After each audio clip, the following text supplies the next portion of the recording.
Bonjour à toutes et bonjour à tous, bienvenue dans épisode suivant, votre émission dédiée au streaming et aux séries sur Tech & Co. Et on va faire aujourd'hui un pont entre le streaming et le gaming, entre les séries et le jeu vidéo, avec Splinter Cell, la saga vidéoludique culte des années 2000, qui revient mais sur Netflix, avec une série d'animation.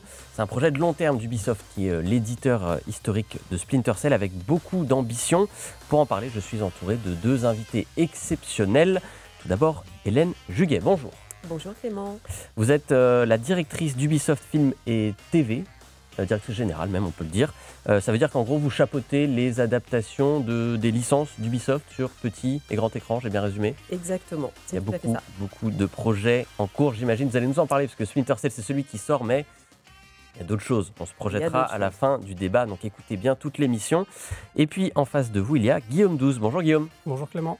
Alors Guillaume, vous êtes l'un des deux réalisateurs de Splinter Cell Death Watch. C'est le nom de cette série, parce que je ne l'avais pas donné en entier.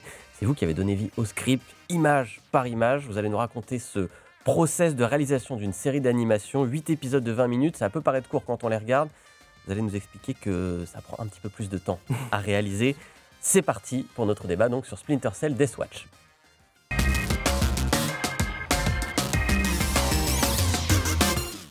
Alors, Splinter Cell, c'est quoi? Puisqu'on n'est pas dans multijoueur, on n'est pas tous des gamers quand on regarde l'émission épisode suivant.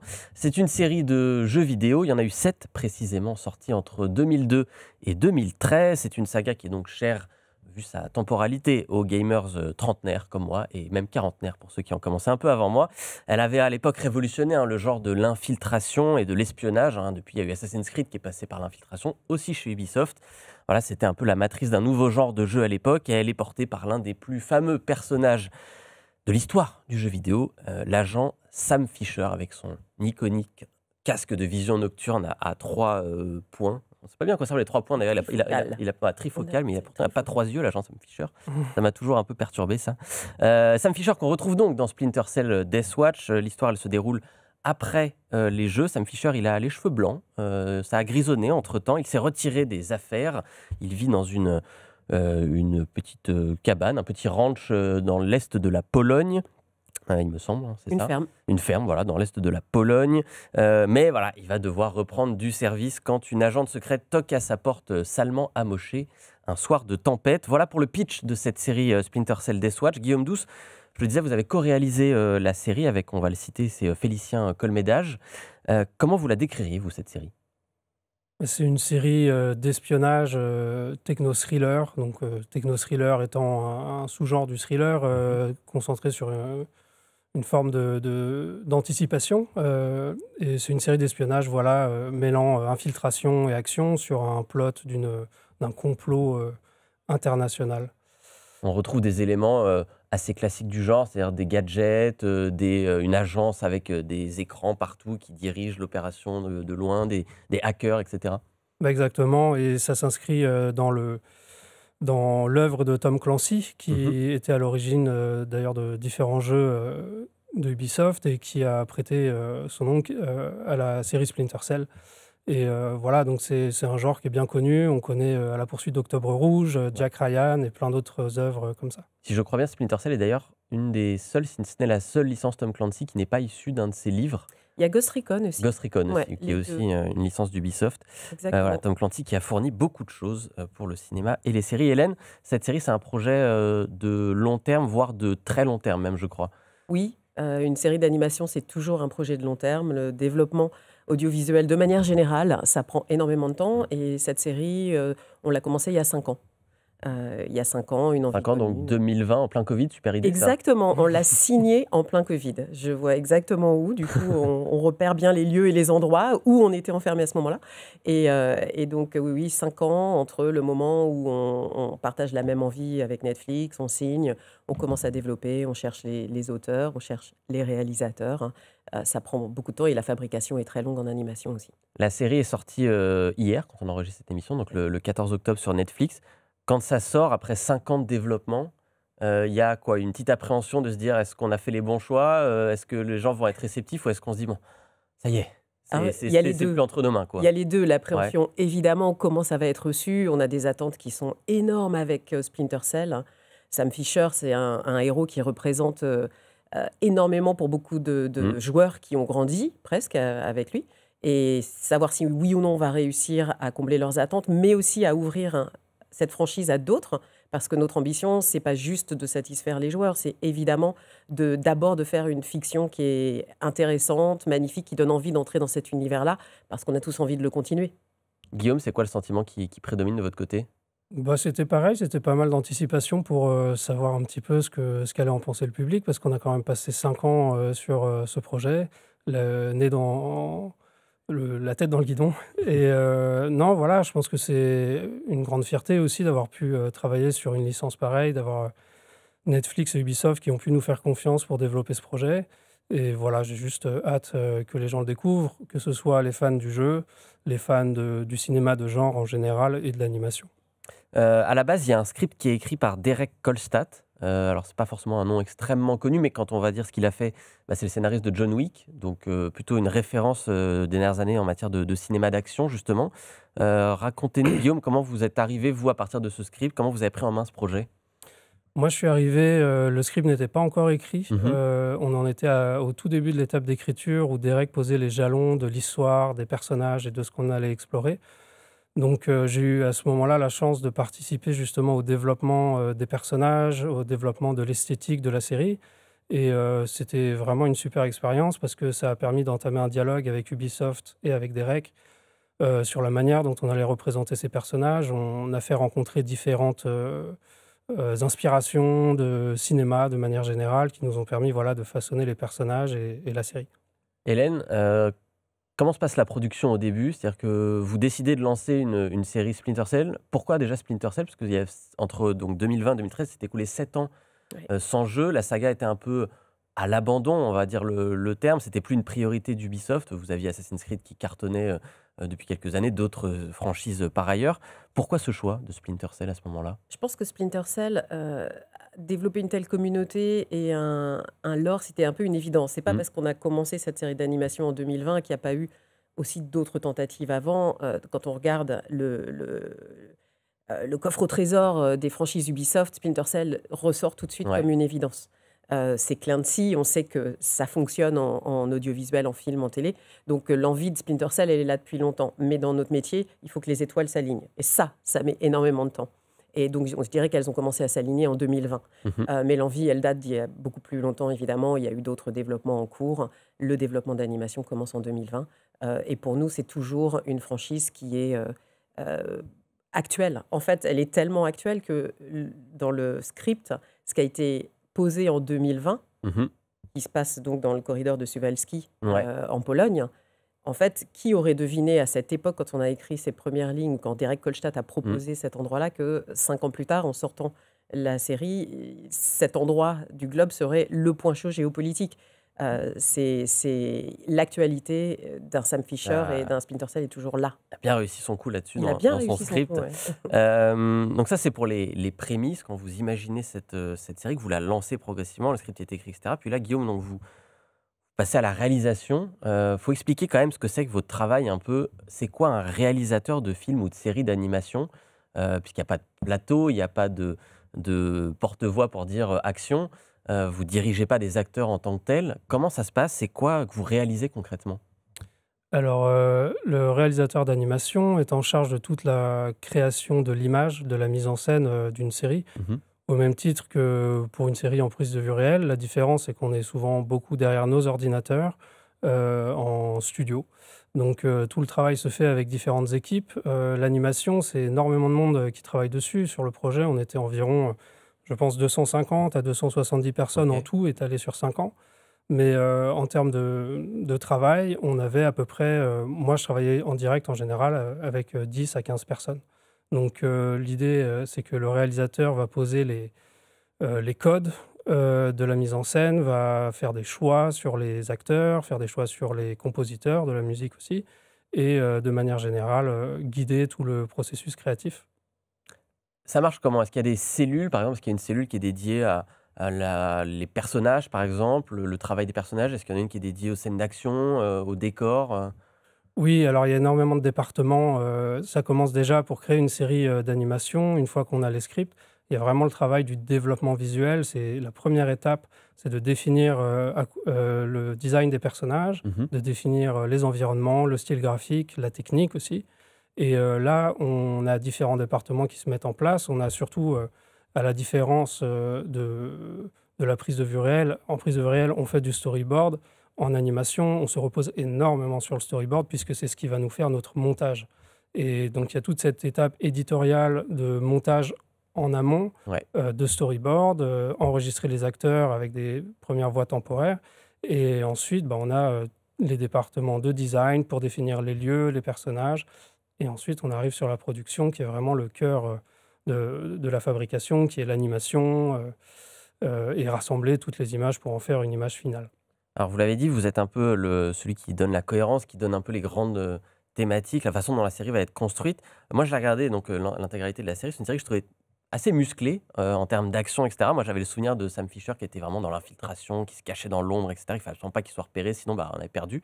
Là, on est dans une série qui penche vers l'action. Alors, est-ce que c'est l'influence de Derek Kolstad? Est-ce que c'est la vôtre, Guillaume? Je pense que ça part nécessairement du script. On part d'une histoire que Derek a souhaité raconter. Je pense que ça fait aussi partie du genre qui est abordé, de ce qu'attendait Netflix d'une série adulte en animation au jour d'aujourd'hui. Après, il y a aussi une part d'action qui est inhérente au jeu Splinter Cell. Et dans notre cas, c'est vrai qu'il y en a quand même pas mal. Et aussi une certaine violence, il faut le dire. Sans oublier que c'est des choses qui étaient déjà dans le jeu, même si on sait que dans le jeu, il y avait un élément d'infiltration qui était hyper important. C'est aussi quelque chose qu'on souhaitait retranscrire dans la série. On le retrouve quand même effectivement dans certains épisodes. Hélène, de votre côté, comment ça s'est passé cette phase de production? Est-ce que vous aviez toujours un œil derrière l'écran de Guillaume pour voir ce qu'il faisait?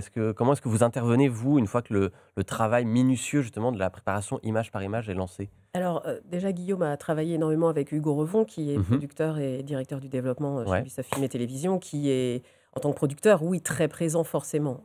Les storyboards, on les regarde tous, les scripts, on les lit tous, on fait des notes.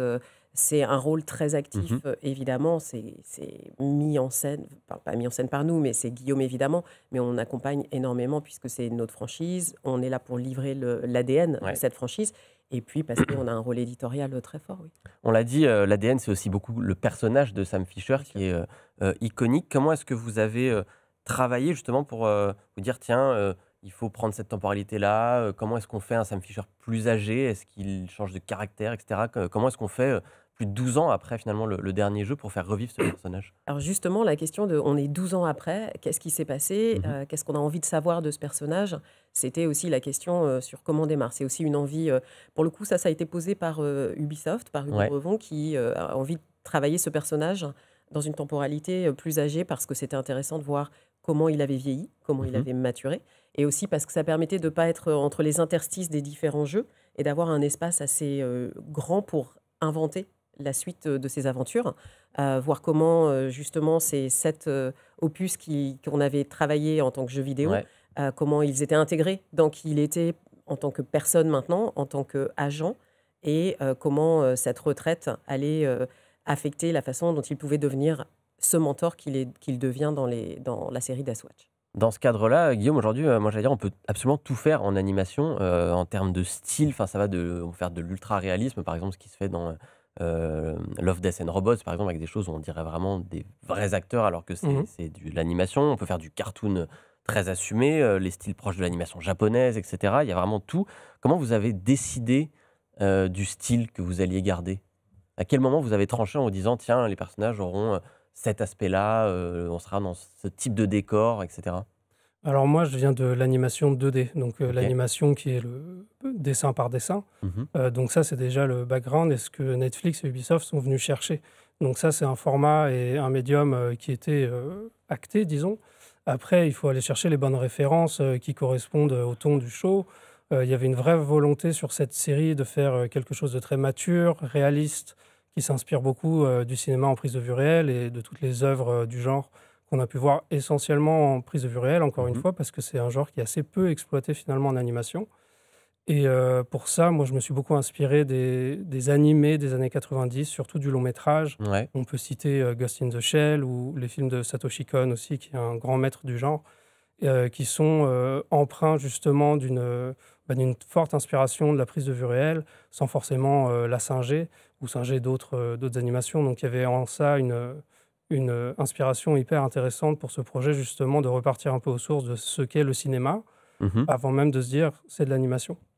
Euh, c'est une nouvelle démonstration, cette série, du savoir-faire français en matière d'animation. On n'arrête pas de le dire régulièrement. Il y a des exemples quasiment tous les 3 mois. Enfin, je vais en citer quelques-uns pêle-mêle. Cette année, on a eu la série Astérix et Obélix d'Alain Chabat qui a été faite par le studio TAT. Il y a eu évidemment le coup de poing que nous aura tous envoyé Fortiche avec Arcane ces dernières années. Il y a le carton d'Illumination avec ses studios parisiens, etc. Euh, pour vous, est-ce que c'est une pression d'avoir un écosystème aussi vif aujourd'hui, ou est-ce que c'est justement une motivation de se dire on appartient à ça et on a le devoir de faire quelque chose d'extrêmement qualitatif? C'est une opportunité géniale, surtout. Arcane n'était pas encore sorti quand on a commencé à travailler sur la série, donc il n'y avait pas la pression de faire comme Arcane ou de faire comme les autres succès qu'on a pu voir en France. Je pense que c'est l'avantage qu'on a eu, c'est qu'on était vraiment dans notre processus de création isolé justement du succès de ces autres séries. Et le fait de voir que l'animation grandit et que surtout l'animation adulte aussi Ouais. se déploie en Occident de manière plus générale, c'est quelque chose qui est super excitant dans notre contexte, quoi. C'était important que ce soit une série pour adultes? Absolument. Pour Splinter Cell, Ouais. ça paraissait une évidence, oui. Après, il y a d'autres projets pour lesquels on estime qu'il y a plusieurs choses qui sont possibles, mais pour la première arrivée de Sam Fisher sur les écrans autres que de jeux vidéo, oui, c'était essentiel. Et c'était en fait, on est arrivé, nous, avec cette proposition. L'animation adulte, effectivement, Castlevania n'était pas sorti, Arcane n'était pas Mm. encore sorti, Blue Eye Samurai non plus. Et c'était un pari, parce qu'en fait, c'est un marché qui n'existait pas encore vraiment.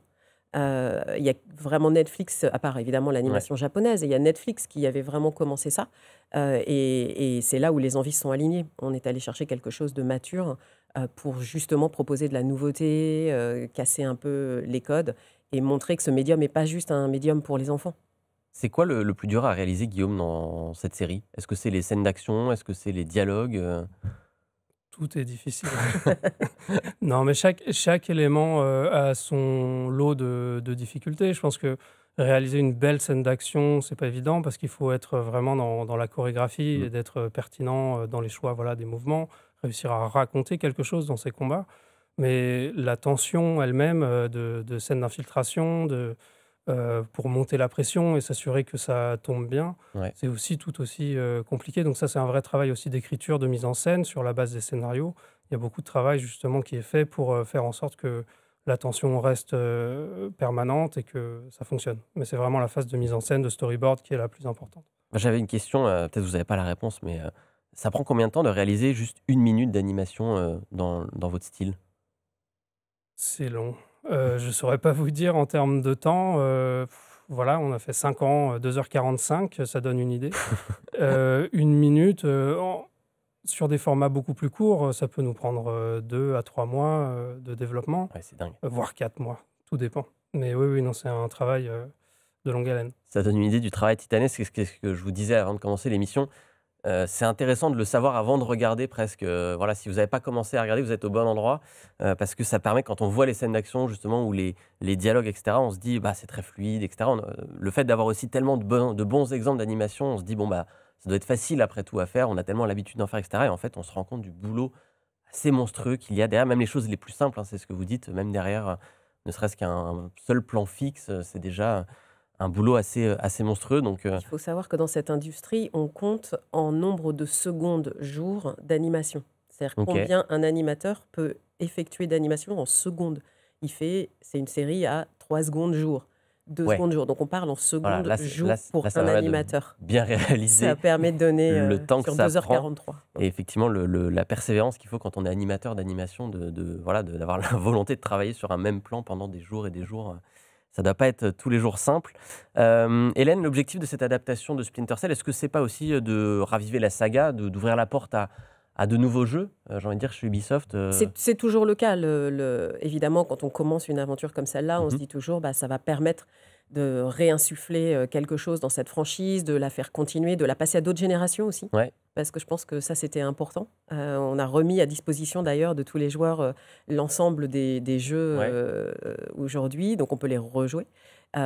Oui, c'est évidemment une franchise qu'on a envie de continuer chez Ubisoft, même si elle n'a pas trouvé son expression à nouveau dans les jeux, parce que le marché a bougé, les envies ont bougé, les types de mécaniques de jeu ont bougé. Pour nous, c'est évidemment une des franchises qui a construit Ubisoft. On a passé un cap avec Splinter Cell. Et on est à mi-chemin, j'ai envie de dire, entre le jeu actuel et le rétro gaming. C'est-à-dire que c'est encore trop tôt pour que ce soit totalement du rétro gaming, encore peut-être Splinter Cell, mais il y a toute une génération, peut-être, je disais la mienne, celle des Ouais. quarantenaires, qui ont grandi un peu avec cela et qui seraient peut-être Très content d'y revenir. très contents de voir la série, de se dire tiens, je rejouerai bien à Splinter Cell, et de trouver soit donc les anciens jeux qui sont rejouables aujourd'hui à disposition, ou peut-être dans les années à venir un nouveau jeu. Je voulais qu'on parle aussi un peu de ce qui arrive après, du côté d'Ubisoft film et télévision. Vous aviez produit une série avec Apple qui s'appelle Mythic Quest, Tout à fait. qui s'est terminée cette année, si je ne Exactement. m'abuse, après une 4e saison. Maintenant, vous avez produit avec Netflix, du coup, ce Splinter Cell Deathwatch. C'est une façon pour vous de jouer un peu partout, de ne pas privilégier une seule plateforme, de s'adresser à un public différent à Alors, chaque chaque fois. plateforme a une ligne éditoriale Ouais. différente. Et donc, certains projets vont être plus adaptés à Mhm. Apple, d'autres à Netflix. Sur l'animation adulte, très clairement, Netflix est arrivé Ouais. très tôt et a très vite C'est leur compris. créneau aujourd'hui. C'est leur créneau. Et ils ont très vite compris l'intérêt des franchises de jeux vidéo. C'était un des premiers. Et donc, évidemment, ils sont venus aussi nous voir pour Splinter Cell. Et ils nous ont offert les moyens de nos ambitions, j'allais dire. Et donc, on est parti sur cette route-là. Mais évidemment, pour nous, l'idée, c'est de pouvoir travailler sur différents projets avec différents partenaires. Est-ce qu'ils interviennent, Netflix, pendant la réalisation? Est-ce que vous, Guillaume, vous avez des contacts avec Netflix directement? Oui, alors on en a ponctuellement à différentes étapes de validation et je les ai toujours trouvés hyper soutenants avec Ubisoft. Vraiment, l'idée, c'est que cette série elle puisse rencontrer son public. Ils ont une bonne compréhension aussi de ce qu'ils cherchent. Et c'était toujours hyper constructif entre le dialogue avec eux, avec mon producteur Hugo chez Ubisoft. Donc oui, oui, ils étaient présents. C'est pas mal quand même de réaliser une série pour Netflix. En termes de visibilité, j'imagine que ça fait plaisir. Ça fait plaisir. On se dit que vu la base d'abonnés, potentiellement, il y a des millions de personnes qui vont découvrir votre travail aussi. C'est vrai. Bah, après, encore une fois, c'est 5 ans de travail. On a quand même envie que des projets comme ceux-ci puissent être vus par le public concerné. Le plus grand nombre, je ne sais pas. En tout cas, le public qui est le plus intéressé par ce genre de projet. Mais oui, non, c'est une opportunité géniale. Vous avez, Hélène, choisi Netflix pour votre prochain projet, enfin en tout cas un de vos prochains Mhm. projets chez Ubisoft Film et Télévision, puisque celui-là a été annoncé, il est en cours de développement, je crois, c'est la série Assassin's Creed, qui est une série cette fois en live action. Alors, la bonne nouvelle, c'est qu'il n'est plus en développement, il est en production. Ah, ça avance. Ça avance. Donc, on a annoncé il y a quelques semaines, je crois, Mhm.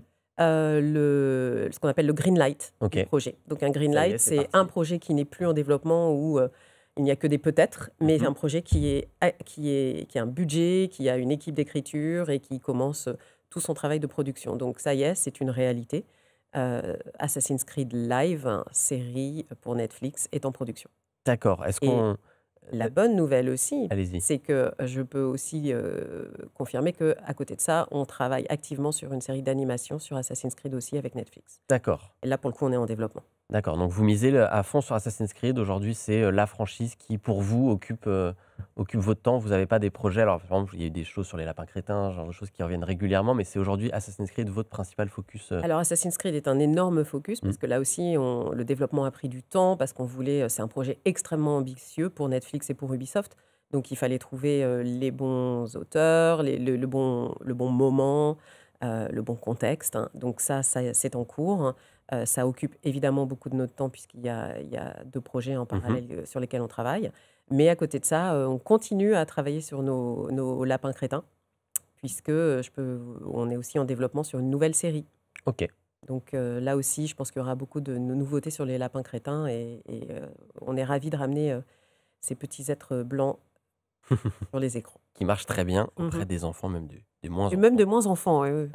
Sur Assassin's Creed, l'idée ce sera pareil que Splinter Cell, c'est de ne pas reproduire l'histoire d'un jeu et d'étendre la narration de la saga ailleurs, dans d'autres. En général, on essaye toujours d'offrir quelque chose qui est nouveau, Mhm. qui va étonner les spectateurs aussi et qui ne nécessite pas d'avoir forcément joué à tous les jeux. Donc oui, l'idée, c'est plutôt d'avoir une histoire originale. Une série d'animation Assassin's Creed, ça vous intéresse, Guillaume? Faut postuler peut-être? Bah, avec plaisir. Et ben, affaire à suivre. On va suivre ces 2 projets Assassin's Creed avec attention. En attendant, il y a quand même d'autres séries qu'on peut déjà regarder. On va pas attendre Assassin's Creed pour regarder des séries. On va terminer l'émission avec les séries de la semaine des invités.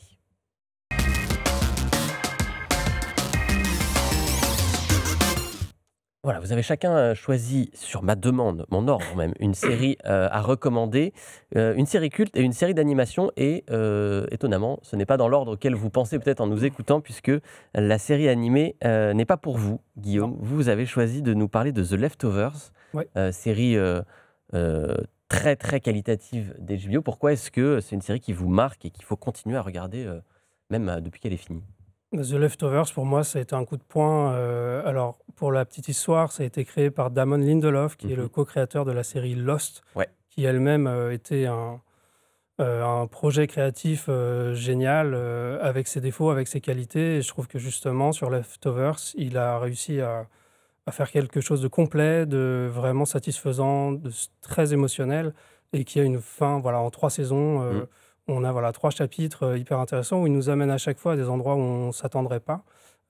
Pour le contexte, c'est l'histoire de nos jours où, dans une petite ville d'Amérique, on retrouve un shérif après que 2% de la population ait disparu de la surface de la planète. Et on est dans ce contexte de deuil, sans pouvoir faire le deuil, de ne pas savoir où sont partis ces gens. Et on retrouve différentes personnes qui sont confrontés à ça au quotidien, et de plus en plus d'éléments surnaturels arrivent progressivement dans un contexte toujours assez ancré, réaliste, mais très fort. Vous avez cité donc du coup quand même 2 séries de Damon Lindelof qui vous ont marqué. Est-ce que c'est un auteur, un showrunner du coup, comme on dit à l'américaine, qui vous inspire dans votre travail de réalisation, vous? Beaucoup, moi j'aime beaucoup son travail et je suis tout ce qu'il fait, avec ses réussites et les moins bonnes choses aussi. Mais ce que je trouve intéressant avec lui, c'est qu'il y a toujours il ose beaucoup de choses.